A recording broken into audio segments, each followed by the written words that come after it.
Eh bien bonjour à toutes et à tous, je ne vous dis pas bienvenue, puisque vous ne venez pas pour cette 29e édition du festival du premier roman et des littératures contemporaines. Nous recevons aujourd'hui Dali Farah, à ma droite, et Abel Quentin, bienvenue à tous les deux. Bonjour. Bonjour. Donc nous les recevons dans le cadre d'une série de plateaux qui s'appelle Voix inouïes, au cours desquels on va donner la parole aux écrivains pour qu'ils nous lisent un extrait, donc respectivement de leur roman. Et puis à l'issue de cette lecture, nous aurons des échanges sur une thématique, la thématique de ce plateau étant la violence d'un système.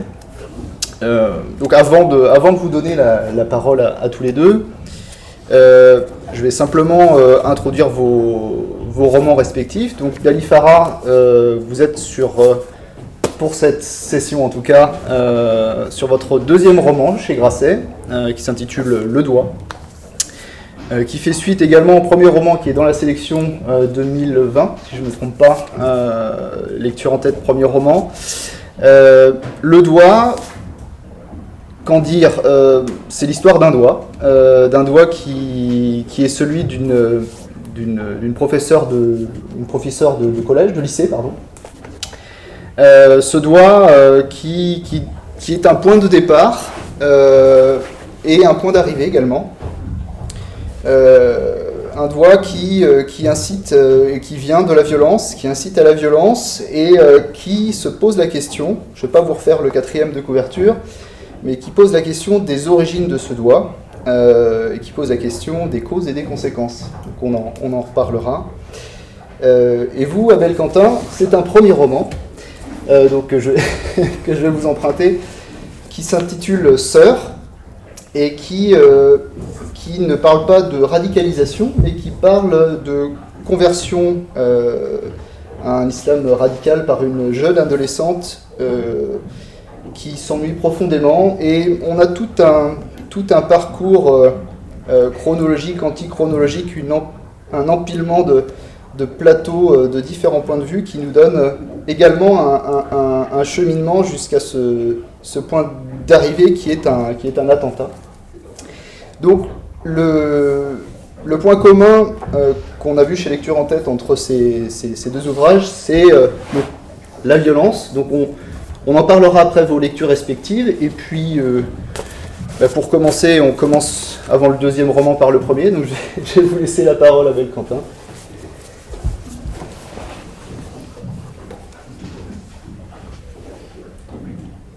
Moi, j'aime bien porter une abaya et un hijab. C'est mon truc. Simple, basique. Après, si t'es puriste, tu pars sur un djilbab.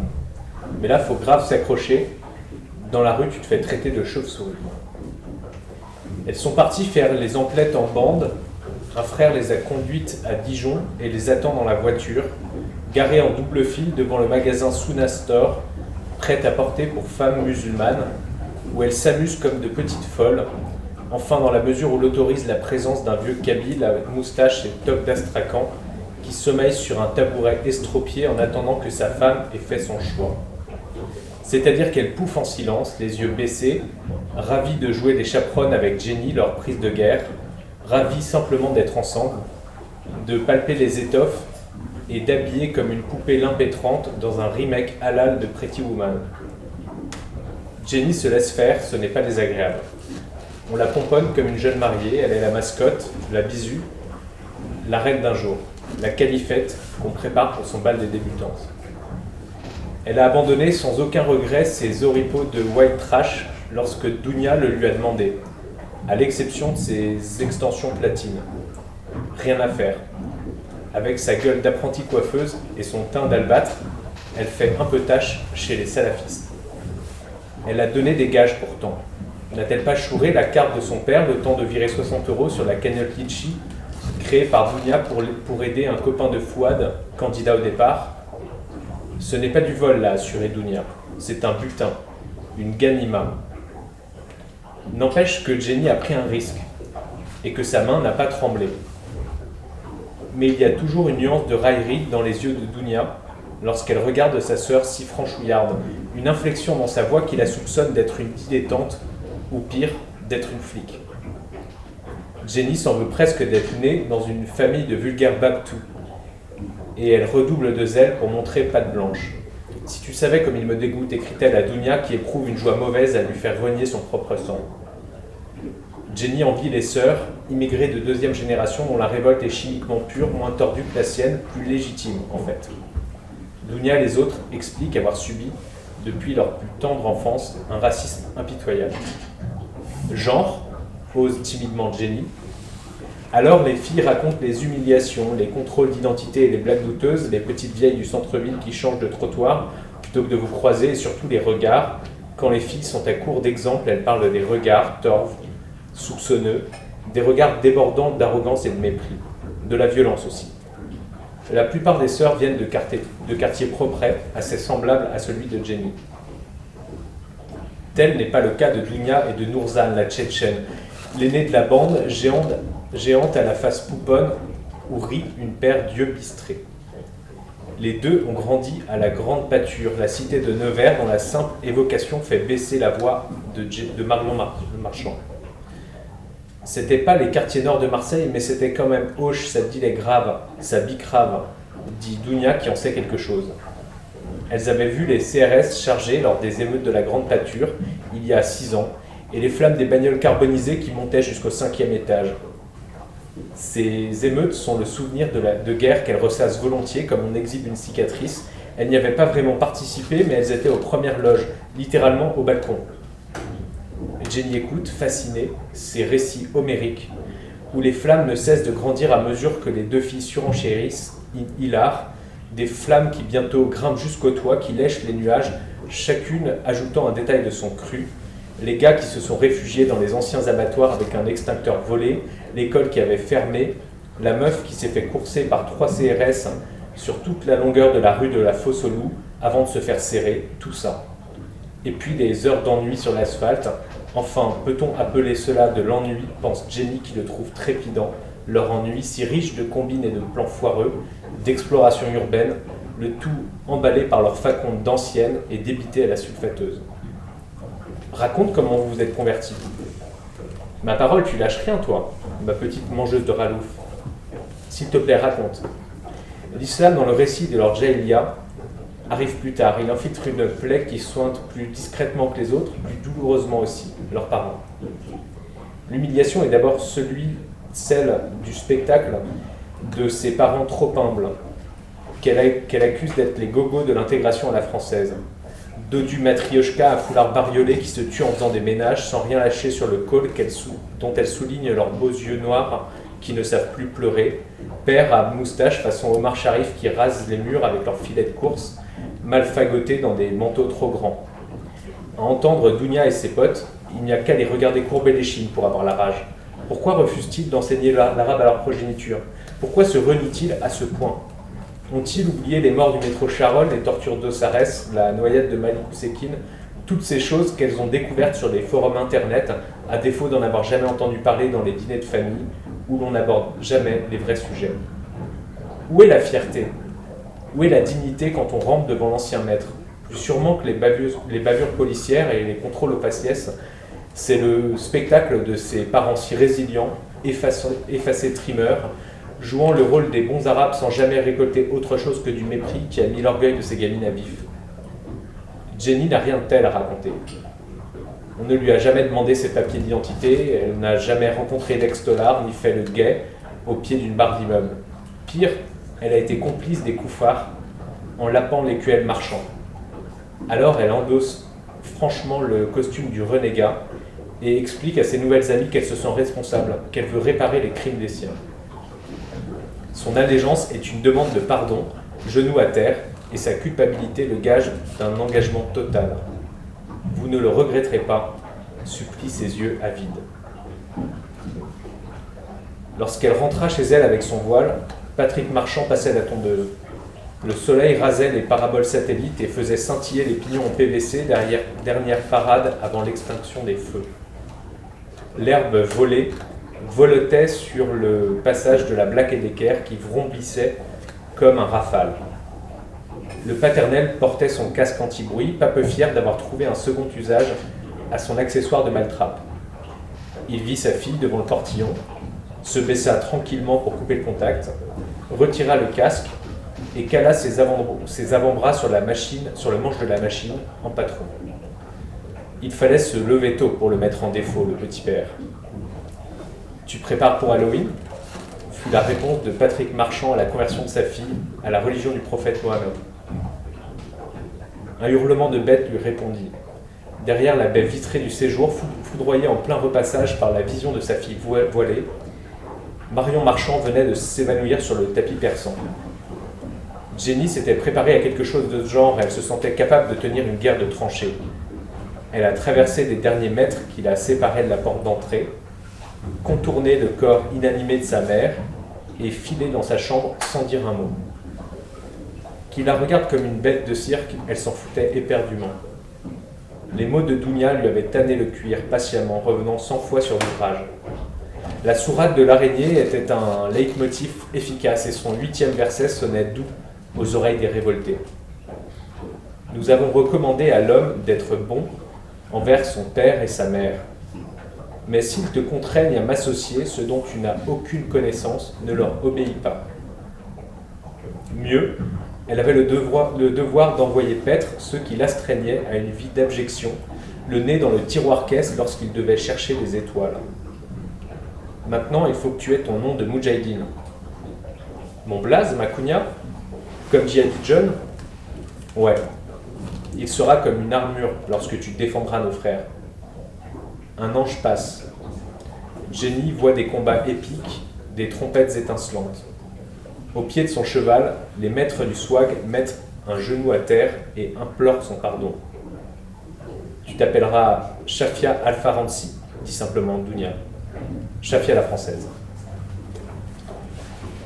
Shafia Al-Faransi, donc l'extrait de la conversion. Alors c'est intéressant, on va voir pour l'extrait qu'aura choisi Dali Farah. Moi, ce que je picore dans votre extrait, ce que je picorerai pour la suite, c'est les thèmes de l'intégration que vous abordez à un moment donné, le vocabulaire de la guerre qui est très présent également, et puis une notion qui probablement pourra vous faire réagir l'un et l'autre, la culpabilité. La culpabilité de l'Ababtou vis-à-vis de envers ses nouvelles amies. Dali Farah, à vous.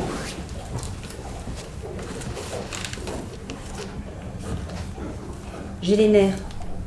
Django, élève au collège Albert Camus, Clermont-Ferrand. 11 ans plus tôt, le mercredi 18 avril 2007, l'imputabilité est indiscutable. Dans le hall d'entrée du collège à 11h55, la prof est par terre en chien de fusil. Le gamin Django, après l'avoir frappé du poing pour la jeter au sol, lui donne des coups de pied et il y a une quarantaine de témoins. Dans un collège éducation prioritaire, professeur de français langue étrangère pour des élèves qu'on n'appelle pas encore migrants, elle se sent en mission et accueille toujours plus d'enfants. Et d'ailleurs, ce mercredi, elle a plusieurs classes, dont 2 qui n'ont pas cours officiellement. La prof refuse de les laisser dans la nature sous prétexte que le rectorat n'a pas prévu d'heure pour eux. Persuadée de devoir compenser, héroïne survivante d'une enfance douloureuse en banlieue nord clermontoise jusqu'à l'agrégation de lettres, elle pense devoir quelque chose à quelqu'un. Le matin, aux portes du collège, elle porte une cape et une auréole, croit à son bon droit, celui de la perfection. Elle est capable de tout faire et personne ne la contredit. Django est gitan, il a 13 ans, il est ferrailleur sur son temps libre, il ne sait pas lire, il est méfiant. Tenir un stylo lui coûte une énergie folle, s'asseoir pendant des heures, obéir à un rythme qui n'a rien à voir avec la vie. Django déteste ça, mais il essaie. C'est bouleversant, gratifiant pour elle et son éducation nationale. On l'a mis dans sa classe avec Billy, son cousin, parce qu'ils ont été virés d'un autre collège, on ne sait pas où les mettre. Bien sûr, migrant ou pas, elle prend classe d'accueil, cap, auréole, bonté divine, perfection. Dans la méthode de lecture qu'on lui a procurée, il est question de poule et de caravane. Ça ennuie Django, il n'apprend pas, se tortille sur sa chaise, toujours friand d'une connerie à mettre en œuvre. Un matin, il arrive la main ensanglantée. Les mains de Django ont l'air d'avoir été greffées sur les doigts très épais, pommes très larges, peau rêche et marquées des mains d'homme sur un corps d'adolescent. Là, il saigne. Elle a l'habitude. Elle a toujours ce qu'il faut. Les corps des enfants qui arrivent dans sa classe ont vécu tellement qu'il y a toujours à réparer, penser, caresser et embrasser. Elle est hors la loi en permanence, cape, auréole, blouse blanche, perfection. Elle nettoie la main et ne peut s'empêcher de demander. Le jeu de la fourchette, madame. Le jeu de la fourchette? Simple. Les hommes ivres, le gamin pose sa main, phalange écartée et hop, hop, hop, avec la fourchette. Comme ça, madame, tu vois? Elle voit. Le gamin rit. Ben, mon oncle était trop bourré, alors il s'est raté plein de fois. Tu vois? Elle voit. Elle pense, mœurs de gitan, ou ennui, initiation à l'action, à la vie. Parfois, il faut être vif comme une fourchette et impassible comme une main posée sur une table. Éduqué à la fourchette. C'est par hasard et ce jour-là que le désir d'apprendre de Django arrive, comme un miracle décidé par lui. Elle lit le spleen de Paris à voix haute pour une autre élève. Il dit « C'est quoi ça ?» Un poète qui écrit sur la ville. « Il est pas mal. Tu veux lire ?» Il rit. « Madame, tu sais bien, je sais pas lire. »« Ah. On peut essayer avec ces mots-là, peut-être que les autres étaient mauvais. » Le sang est sec sur la main qui prend la photocopie du poème de Baudelaire. Django apprend vite et bien, quasi seul, c'est vexant. Il n'a pas besoin de la prof. Tant pis, elle complète quand même son tableau d'honneur républicain avec le petit gitan. L'école sauve, sûr et certain. La preuve, elle existe et Django aussi. 2 mois plus tard, en avril, c'est la même main qui la frappe et c'est le pied qui déroule le sacro-iliaque gauche qui relie le bassin à la colonne vertébrale. Ce jour-là, à la récréation de 10h, Django avait prévenu « Madame, j'ai les nerfs. » « Comment ça ?»« J'ai les nerfs. Ça t'arrive souvent ?»« Des fois. Et qu'est-ce que tu fais quand t'as les nerfs ?»« Je casse tout dans la caravane. »« Ah. Ça passe comment quand t'as les nerfs ? Je prends le Lexomil de mon oncle. »« Ah. D'accord, Django, écoute bien. Tu vas à l'infirmerie et tu lui dis tout ça à l'infirmière. Exactement tout ça. Et tu te restes reposer là-bas surtout. »« D'accord, oui madame. » Il a confiance en elle grâce à Baudelaire qui lui a appris à lire. Elle pense tout de suite, cet après-midi, mail à l'infirmière, rendez-vous médecin scolaire, bilan psy, et faut voir ça. Cap, protocole de sauvetage mentalement enclenché. Cap, auréole, sabre laser, perfection. Là, c'est mercredi, il y a le projet sur la poésie et on va filmer. Après la création, les 3 classes d'accueil sont dans l'amphi, leur corps bien vivant. Angélique va filmer, Django est là, corps agité. Pourquoi ? L'infirmière a dit c'est pas la peine. Ah, contrariété. On verra ça après. La prof fait le projet d'abord. On filme. Silence. Django gigote et parle. Elle secoue la main, veut qu'il se taise. Ça tourne et ça enregistre. Mime. Chut, il ne la voit pas. Liang, chinois, 18 ans, assis sur le gradin au-dessus de Django, l'a comprise. Il tapote la tête de Django et lui fait le signe. Mime. Chut. De la part de la prof, elle. Il a dû taper 2 fois. Sur la tête du gitan. On continue, on filme, on parle, on lit. C'est le principe du projet. Ça sonne, c'est bon, fini, ouf, super. Elle est bien contente. Alhamdoulilah, son projet s'est bien déroulé, sa mission. Cap, auréole, allons enfants de la patrie, perfection. Les élèves sortent de l'amphi. Puis on l'appelle en hurlement. Vite, viens, vite, viens. Elle grimpe les marches en courant. Dans le hall, Liang à terre, le gitan sur lui et sa main en forme de poing qui s'occupe méthodiquement de la tête du chinois. Elle y va. Cap, auréole, 1m52. Elle tire Django, le tire par le t-shirt, le bras, la peau, l'odeur de sa peau lavée à l'eau froide de la bouche à incendie. Il est debout. Ils sont face à face. Ils pourraient s'embrasser sur la bouche. Ils se fixent, à portée de cils. Le regard de Django dans le sien. Elle connaît ce regard. Elle lui dit « C'est moi, Django, c'est moi, arrête, c'est moi, Django !» Ça dure 100 ans, et c'est sûr que c'est moins d'1 seconde. C'est trop tard. Django a 2 mains de ferrailleur. 9. Ça peut arriver à tout le monde. Quoi donc ? De péter un câble ? Pas forcément. Si t'es fatigué, t'as une sale journée, t'as mal dormi, t'as mal aux dents, au dos et tu fais des trucs que tu fais pas d'habitude. Genre tu cries sur les premiers STI 2D parce qu'ils n'ont pas leur livre. Genre t'en peux plus de l'autre crétin qui n'est pas foutu de remettre du papier dans la photocopieuse. Genre tu tapes ta tête contre le volant de ta voiture parce que tu n'en peux plus, tu te fais mal. D'accord, mais il y a des limites. J'ai jamais tapé personne, moi. Moi non plus.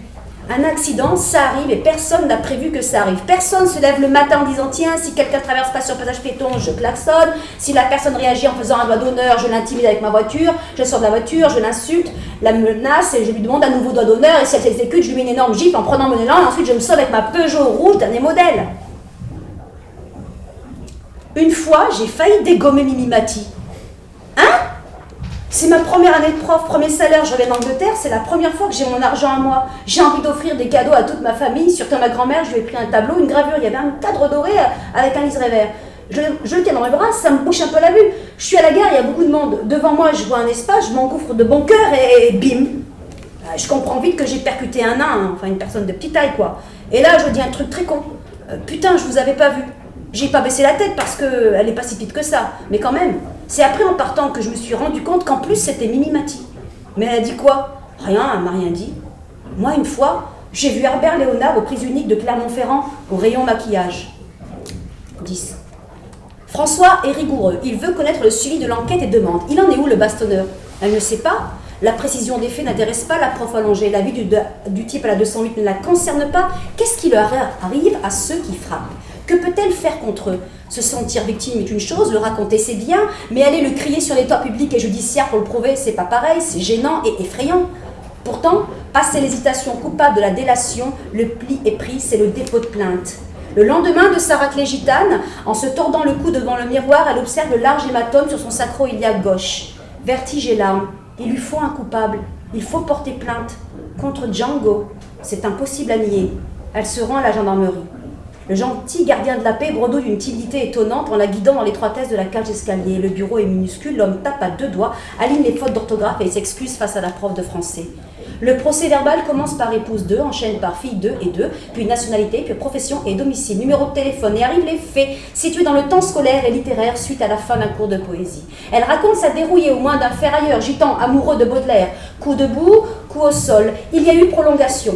Le collègue de sport a retenu Django, il s'est débattu, s'est enfui, il a manqué d'attaquer la principale. Relevé, la prof est de nouveau intervenue, cette fois elle s'interpose pour protéger la chef. C'est son élève, son gitan à elle, son pauvre, sa culpabilité, son problème. Cap, auréole, dame patronesse. Le gamin a pris la dame patronesse par les épaules, fortement en la projetant contre un mur.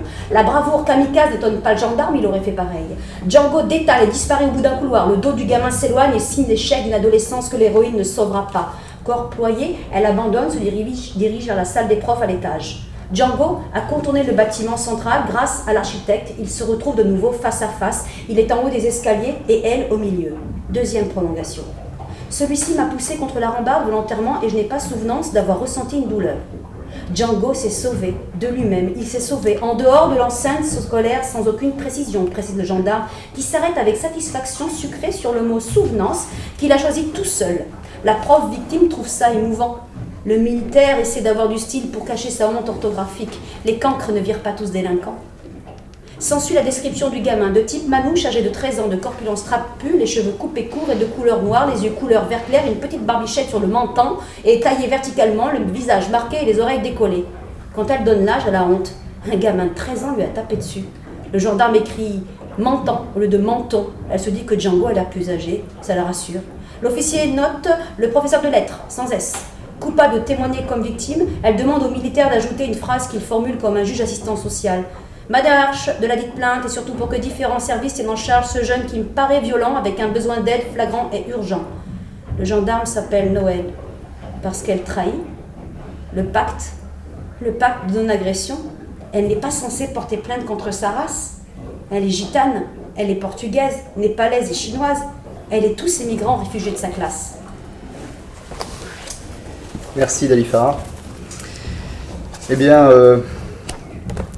pour faire un peu le parallèle avec l'extrait ou essayer de trouver des points d'accroche entre vos thématiques, cette fois-ci, j'entendrai, je parlais tout à l'heure de l'intégration. Il y a un engagement certain de la narratrice, professeure, et un attachement particulier et viscéral pour réussir une intégration, ou en tout cas une réussite scolaire de ce gitan. Et puis la violence, la violence on l'a entendu, on n'est pas sur le vocabulaire que je retiendrai, c'est le vocabulaire du super-héros, hein, la cape de ce super-héros qui va sauver tous ses élèves. On retrouve une dynamique, on n'est pas sur de la violence. Et puis le dernier terme que j'avais retenu chez vous, Abel, Quentin, c'était quoi? L'intégration. L'intégration, c'est le premier. La guerre, la trahison. Alors cette fois-ci, ce serait la trahison chez vous. Il a trahi le pacte. À la fin de votre extrait, vous revenez sur cette trahison qu'elle annonce dès l'événement, dans ce face-à-face pas charnel puisqu'il n'y a aucun contact, mais on est vraiment très proche entre cette narratrice et ce gitan. Alors, le premier terrain sur lequel je voudrais vous emmener, puisque le terme c'est la violence d'un système, ok, de quel système parle-t-on? De quel système parlez-vous? Je vois chez vous à Belcantin plusieurs écosystèmes, ce que j'appelle moi des écosystèmes, et je vais vous poser la question, parmi ces écosystèmes, est-ce qu'il y a un écosystème en particulier où on trouvera l'origine d'une violence que vous traitez, l'origine du mal? Il y a cette génie qu'on a entreaperçue tout à l'heure, avec cette famille insipide, sans saveur, cette famille de publicité, sans profondeur peut-être, cette perfection du gazon pour Monsieur Marchand, mais aussi l'adolescence cruelle dans ce collège où elle se sent à l'écart, où elle est mise à l'écart, où elle est victime comme beaucoup d'adolescents, des réseaux sociaux et de la puissance que la violence peut prendre et dont elle peut être amplifiée. Ce premier écosystème qui est celui de Jenny, l'écosystème de ce petit groupe d'adolescentes, on va dire extrémistes, qui sont prêtes à s'engager. Ce groupe où se passe une manipulation de cette Jenny, on la voit bien, en particulier dans l'extrait, on l'a senti également. Et puis un écosystème dont on n'a pas entendu parler dans cet extrait, l'écosystème politique d'Antoine de Saint-Maxence, hein, le président bientôt déchu de la République française, et toute son assemblée, tout son entourage, où la conquête du pouvoir peut être cynique, où il détient les codes pour choisir du droit de vie ou de mort des uns et des autres, y compris à l'autre bout de la terre, où la soumission est un outil récurrent. Selon vous, à Belcantin, d'où vient la violence? C'est l'origine. L'origine de la violence. Il y a une réponse que je pourrais faire, qui est une réponse sur mon livre, parce que mon livre, c'est pas une tentative d'explication à un phénomène, le terrorisme, qui est un phénomène très compliqué.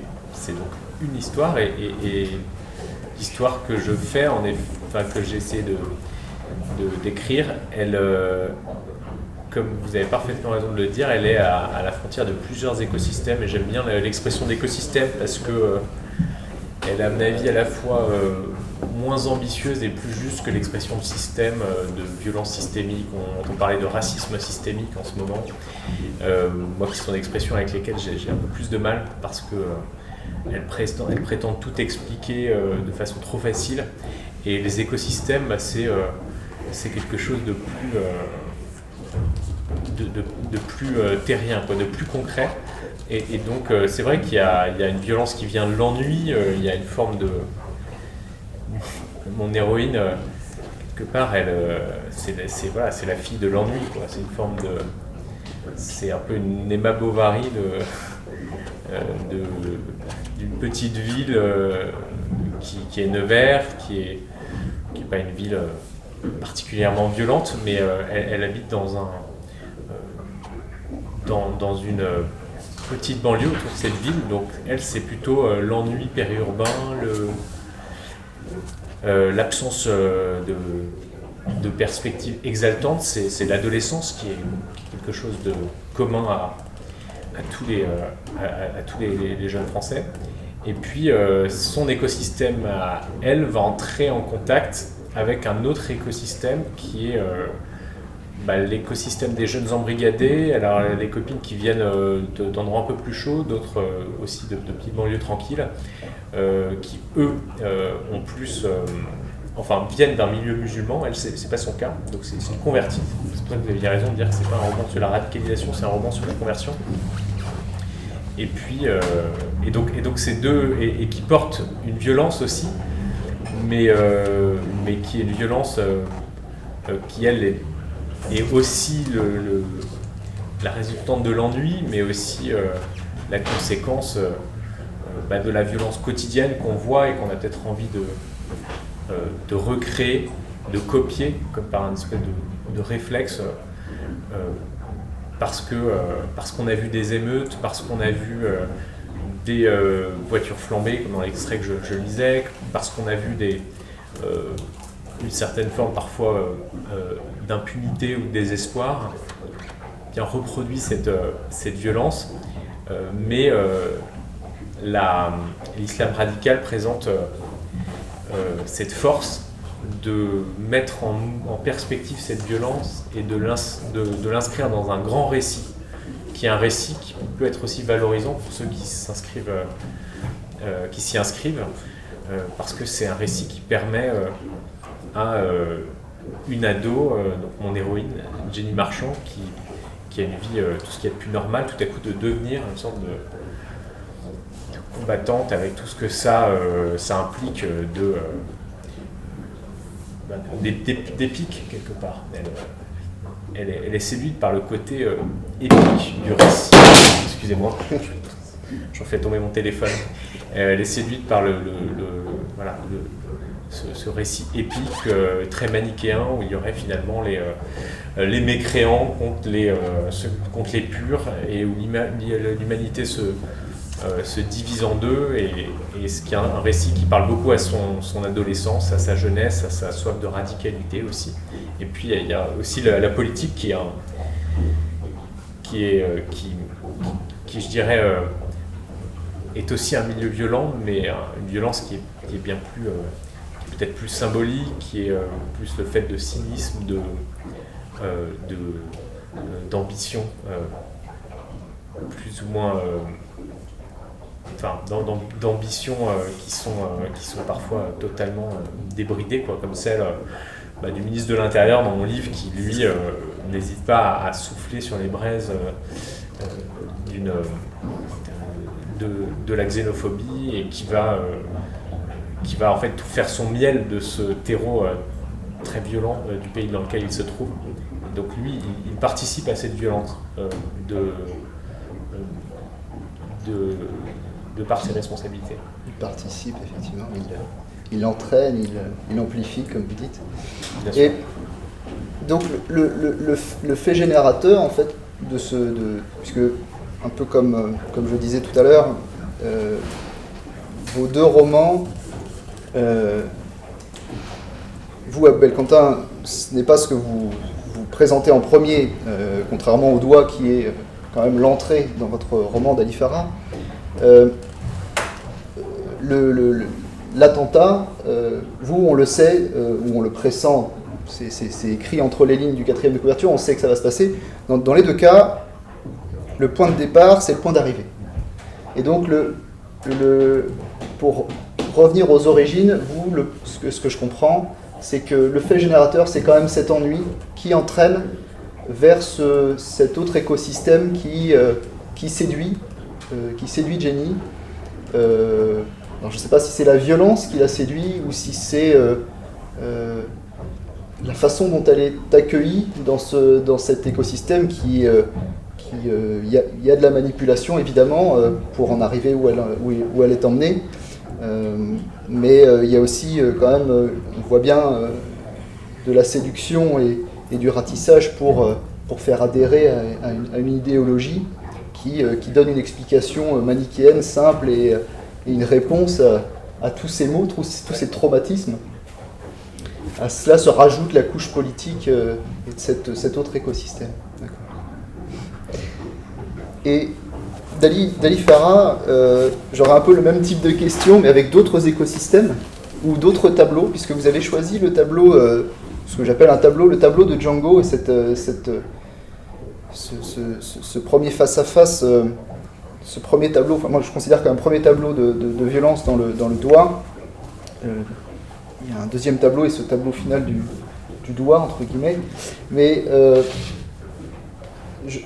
vous abordez également, sur la fin, vous revenez sur l'épisode de l'enfance de la narratrice, et vous y revenez plus directement, plus frontalement sur la fin de votre roman. Donc, ce lieu ou cet écosystème de l'enfance, ou ce moment dans la chronologie de la vie de la narratrice, est un premier lieu pour moi, un premier tableau, mais qui vient plutôt en complément pour donner des clés un petit peu à la compréhension de ce qui s'est passé autour de ce tableau final du doigt. La notion de l'intégration justement, de l'éducation nationale, de ce milieu de l'enseignement et de l'engagement que la narratrice y met, et la non-reconnaissance et la déception qu'elle reçoit en retour, est aussi probablement un lieu de violence que vous décrivez, violence perçue, violence vécue. Et ces trois tableaux qui sont, que j'évoquais, 3 épisodes distincts de violence un peu distincts. Quel est dans toute cette chronologie, tout ce chemin qui est un petit peu passé à la machine, hein, puisque les tableaux sont livrés par morceaux et par touches successives. Est-ce qu'il y en a un qui prédomine plus que l'autre, ou est-ce qu'on est véritablement dans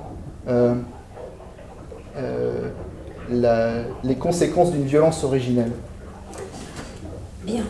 Alors, déjà, ce que vous décrivez là, cette touche, c'est en fait, il s'agit d'un polar. C'est l'écriture de Soile, c'est un polar sur soi. Il s'agit d'élucider en fait ce doigt d'honneur qui a fait au premier tableau, c'est l'automobiliste. Quel est le sens de ce second doigt d'honneur qui va amener la gifle? Il y a quelque chose ici d'irréversible, de fatal. Pourquoi ce personnage féminin va chercher la violence? Enfin, c'est là la question. Pourquoi fait-elle ce geste, ce jour-là, devant son établissement scolaire? Quel sens est-ce que ça a? Alors qu'elle a déjà un passé, une enfance violente, etc., et qu'elle devrait plutôt fuir la violence plutôt que la rechercher. Ce qui fait que le livre, il est construit, comme vous venez de le décrire, avec des gestes, c'est en fait une enquête concentrique, et c'est là c'est ça qui fait système. Ce qui fait système, en fait, c'est que quand on cherche à faire une généalogie, on se rend compte qu'il y a un faisceau causal fatal, et ce faisceau causal fatal, qui est reproductible année après année, que vous avez cité avec une énumération, c'est ça le système. Le système, vous l'avez parfaitement décrit. Quand vous parlez dans le petit dialogue là, avec la petite... Moi, j'ai pas lu, mais dans le dialogue, on voit bien qu'elle décrit comme... Et après, c'est intéressant parce qu'on fait référence à la sourate de l'araignée. C'est quelque chose aussi... Il y a un beau regard entre ces deux moments-là. Et le système, qu'est-ce que ça veut dire? C'est quelque chose qui arrive en fait comme une toile et qui est là en permanence et qui lance, et qu'une cause amène à un autre, en fait, et que ce soit sans arrêt comme ça. Et j'essaie moi de rechercher, il n'y en a pas un qui prédomine, c'est que chacun s'ajoute à l'autre.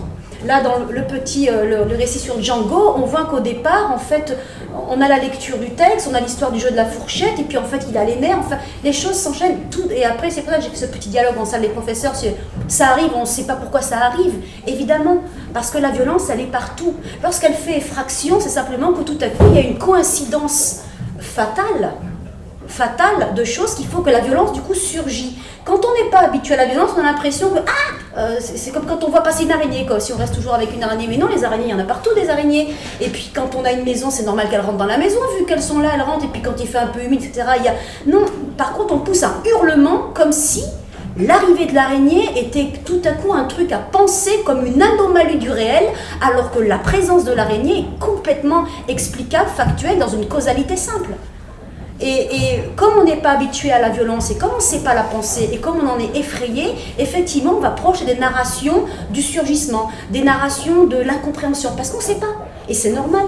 Surtout que là, en France, en ce qui concerne les attentats, eh bien, depuis 2012, la France connaît une série d'attentats. Comment voulez-vous, un pays qui a été en paix, qui est prospère, etc., les gens qui vivent là, avec du matin jusqu'au soir, toute leur vie, sur plusieurs générations, qui cherchent à bouffer, ça ne les étonne pas d'avoir des problèmes, vu qu'ils en ont tout le temps, matin, midi et soir. Ils sont pas dans le dire « Oh mon Dieu, là on a un problème », non. Ils sont dans un autre rapport à la violence. Et mon histoire à moi est une histoire qui a été marquée par la violence. Donc j'ai pas ce rapport-là d'étrangeté. Par contre, lorsque effectivement le personnage dont je parle a quitté, croit avoir quitté, parce qu'elle est dans, et c'est pour ça que je parle de Cap, d'Auréole avec beaucoup d'humour et d'autodérision, elle pense avoir quitté en une sorte de sauvagerie pour aller vers la civilisation, c'est comme ça qu'on lui a vendu. Puis en fait, la violence, elle est là quand même. Et c'est là la grande blessure. La grande blessure, c'est que l'école était son sanctuaire, que l'école était sacralisée, que l'éducation nationale était sa mission, et que dans ce lieu-là où il aurait dû y avoir des paillettes et des licornes, ben, il n'y en a pas. Elle a cherché partout. Et c'est sa foi. Elle a une vraie foi, presque fanatique, presque une forme de radicalité, une croyance au fait que la violence, c'est les autres, au fait que la violence, c'était avant, et elle se trompe. Et donc mon livre, dans cette enquête sur ce polar, il va essayer de chercher l'origine de la violence par rapport à son histoire singulière, effectivement, dans ce qu'on peut appeler l'effet traumatique de l'enfance, mais elle va aussi essayer de voir comment elle s'est construite socialement, comment elle s'est construite psychologiquement par rapport à ça, par rapport au mythe, à tout ce qu'elle a pu se projeter comme sur justement le fait que la violence n'était pas quelque chose qui pouvait habiter le monde. Et c'est ça qui fait système. Ce qui fait système, en fait, il faut regarder à l'envers, en fait, c'est comme un truc en négatif. Quand on regarde dans un sens, on ne voit pas, on ne comprend pas, et ça échappe.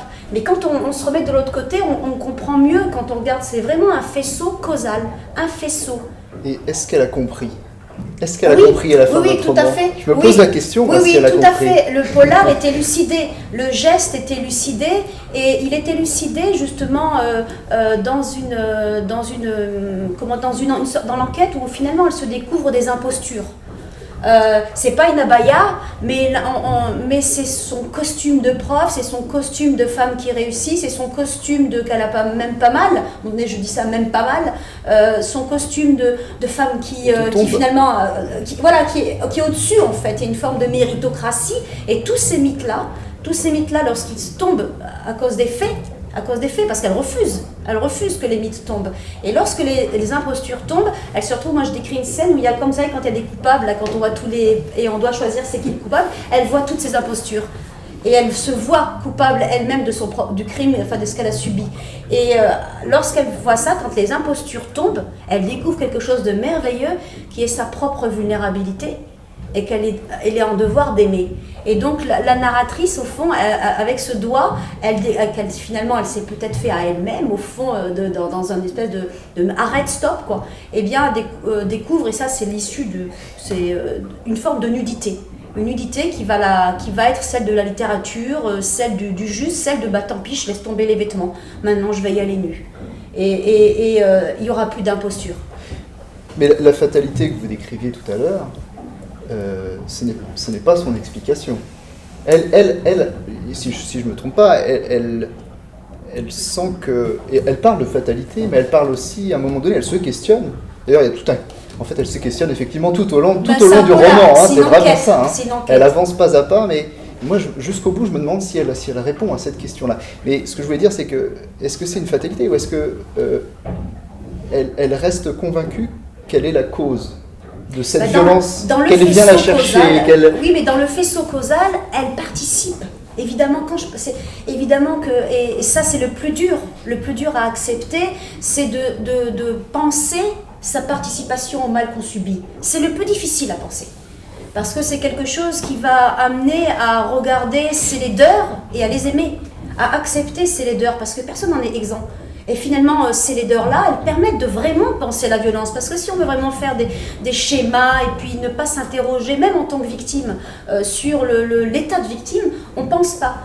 On ne pense pas. Moi, je parle de situations que je raconte, mais dans ce livre-là, par rapport au premier roman, il y a vraiment presque un entêtement à comprendre pour peut-être aussi vraiment repartir nu, quoi. C'est vraiment l'objectif.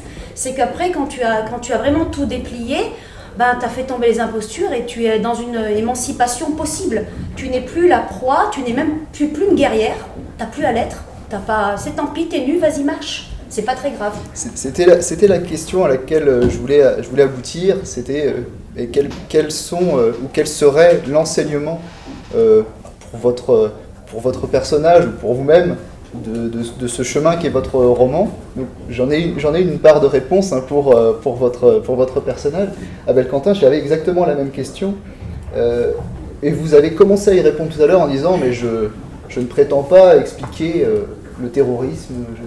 Mais est-ce que vous tirez, vous, ou pour Jenny, pour ses parents qui ont vécu quelque chose d'humainement, quoi qu'on pense de leur statut de cadre moyen supérieur de province minable, enfin, quoi qu'on en pense, est-ce qu'ils ont appris quelque chose? Et qu'est-ce qu'ils ont appris? Ou qu'est-ce que vous avez appris dans ce chemin?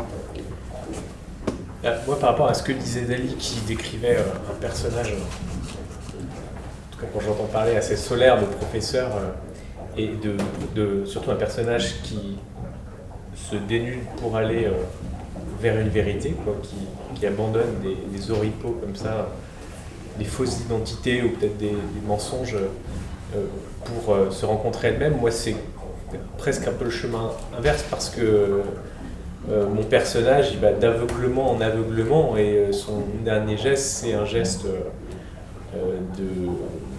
où elle se ment totalement à elle-même, elle s'invente un personnage qu'elle n'est absolument pas, un personnage héroïque, terrible, qui n'est pas elle. Donc moi, mes personnages, ils n'apprennent pas grand-chose. Peut-être que le lecteur peut, comme parfois devant une espèce de chute édifiante, on peut se dire voilà ce qu'il ne faut pas que je fasse, voilà ce que... peut-être que les lecteurs, j'espère, peuvent en tirer un enseignement, je ne sais pas, parce que je ne crois pas que ce soit forcément le lieu du roman de donner des enseignements, mais peut-être qu'il peut, peut-être par l'empathie qu'il aura pour des personnages, en tirer quelque chose. Et qu'est-ce qu'elle... c'est difficile pour moi de répondre à cette question. Peut-être que les parents de Jenny Marchand, mon héroïne, eux, on dit qu'ils sont minables, etc. C'est pas comme ça que je les concevais, mais après, les parents, eux, ils s'aperçoivent qu'ils n'ont pas parlé à leur fille, qu'ils ont eu tous les deux une attitude qui était contre-productive. Il y en a un qui va réagir dans une espèce de un peu une réaction hyper viriliste, de fermeture, de rejeter sa fille quand elle se convertit, et puis avec l'idée que finalement c'est pas le rôle du père d'avoir des discussions avec la fille, quoi. On parle pas de choses intimes, personnelles. Le père, c'est le pater familias qui est pas celui qui doit avoir une discussion, et la mère qui va être, elle, dans une forme, le mot angéliste, enfin ouais, d'angélisme un peu, elle a tellement peur de perdre le contact avec sa fille qu'elle va du coup être quasiment elle va essayer de forcer une complicité avec sa fille en lui disant non mais c'est super, tu te poses des questions sur la religion, le principal c'est de le faire en étant accompagné, et qu'elle aura peut-être pas parfois la réaction, une réaction verticale un petit peu forte par peur d'éloigner sa fille. Donc eux ils évoluent, c'est-à-dire qu'à la fin ils vont vers une forme de lucidité. L'héroïne elle va d'aveuglement en aveuglement, donc avec chaque fois des chocs traumatiques, il y a une humiliation, elle est traînée elle est humiliée sur les réseaux sociaux, et donc à chaque fois, au lieu de résoudre ces humiliations par une forme de maturité, tirer un enseignement mature de ce qui lui arrive, elle a aussi son âge, elle a 15 ans, donc elle préfère tourner le dos au réel. En fait, elle fait que ça, elle tourne le dos au réel, et donc quand le réel lui plaît pas, au lieu de peut-être d'accepter que le monde est laid parfois, que le monde est décevant, elle préfère s'inventer un autre monde. Elle est dans un truc, un délire totalement fantasmagorique qui va même assez loin, puisque donc elle est fascinée par Harry Potter. C'est son refuge aussi. Et à la fin, elle mélange les références religieuses avec des références d'heroic fantasy, et donc elle se crée comme ça un monde un monde qui lui permet à elle de survivre. Et dernière question par rapport à cet aveuglement, est-ce que c'est pas un hasard l'aveuglement de Saint-Maxence, le président, qui lui-même perd la vue? Ouais. Est-ce que c'est un parallèle complètement volontaire? Non, bien sûr, c'est pas un hasard, il aurait pu souffrir d'autres choses, d'avoir de l'arthrose. Enfin, il a de l'arthrose aussi, mais de fait, il souffre d'une maladie, d'une dégénérescence oculaire qui fait qu'il perd très progressivement la vue.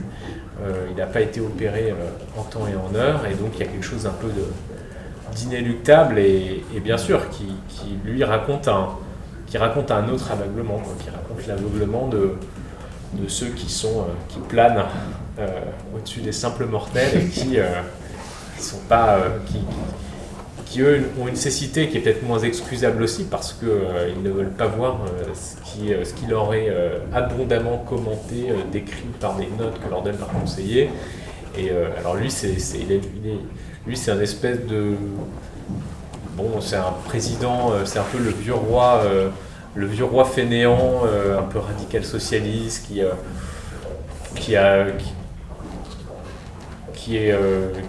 attaché à l'idée d'un pays mobile, alors que le jeune Maverick, le jeune ministre de l'Intérieur qui essaye de prendre sa place, lui est dans un cynisme absolu, avec une forme de violence dans les mots, qui choisit à dessein et qui lui a très bien compris que toutes les passions tristes qui agitent son pays, la France, peuvent être sa martingale pour prendre le pouvoir. Écoutez, c'est amusant de voir qu'on est dans deux chemins, l'un qui va vers plus de clairvoyance et l'autre vers un aveuglement. En tout cas, merci Dali Farah, merci Abel Quentin pour cette lecture. Et puis, je vous conseille ces deux romans. On n'aura pas eu le temps, hélas, puisque notre temps est limité, mais j'aurais tellement aimé parler avec vous de la civilisation qui se meurt, des chocs de civilisation, des guerres de civilisation. Il y avait tellement de thèmes qu'on pouvait croiser avec vos deux ouvrages qui en sont riches. Merci à tous les deux. Merci. Merci. Merci à vous.